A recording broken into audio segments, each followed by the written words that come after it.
இந்த நாட்டின் மலர் தேசிய மலர் தாமரைன்னு உலகத்திற்கு எல்லாருக்கும், இந்த நாட்டில் இருக்கிற எல்லாருக்கும் தெரியும். அது எப்படி அவருக்கு சின்னமா கொடுத்தீங்க? ஒண்ணுதானே, ஒண்ணு சின்னமா இருக்கணும்னா தேசிய மலரை மாத்துங்க, தேசிய மலர் தாமரையாக இருக்கணும்னா சின்னத்தை மாத்துங்க. செய்வீங்களா? இல்ல அது இருக்குங்க அப்படின்னா எனக்கு நேஷனல் அனிமலை கொடுத்துருங்க, டைகரை கொடுத்துருங்க. பிஜேபி அண்ணாமலை என்ன சொல்றாருன்னா, டிசம்பர்ல நீங்க விண்ணப்பிக்காததுக்கு நாங்க என்ன பண்ண முடியும், அந்த 2 நாள் தான் நீங்க மழை நீங்க போயிட்டு இருக்கிறீங்க.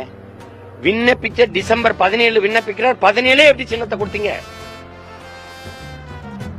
இதுல போட்டியில யார் வந்தது? 17 விண்ணப்பிச்சிருக்காரு, நாங்களும் அதே விண்ணப்பிச்சிருக்கோம். விண்ணப்பிக்கும் போது அந்த மனுவை பார்த்து யார் முதல்ல பயன்பாடு ரொம்ப நாள் அவர் பயன்படுத்திருக்காரு, எனக்கு தானே முன்னுரிமை கொடுக்கணும். நீங்க முதல்ல வந்துட்டாரு அதனால கொடுத்தேன்னு சொல்லல, வந்த உடனே ஏன் கொடுத்தான்னு கேட்டேன். 14 எப்படி அலாட் பண்ண? மத்தவெல்லாம் போட்டிருக்கானாலே நீ பார்க்கவே இல்லை. நீங்க கொடுத்துருக்க டைம் டூரேஷன் நீங்க காத்திருக்கலையே. உங்களுக்கு நான் சொல்றது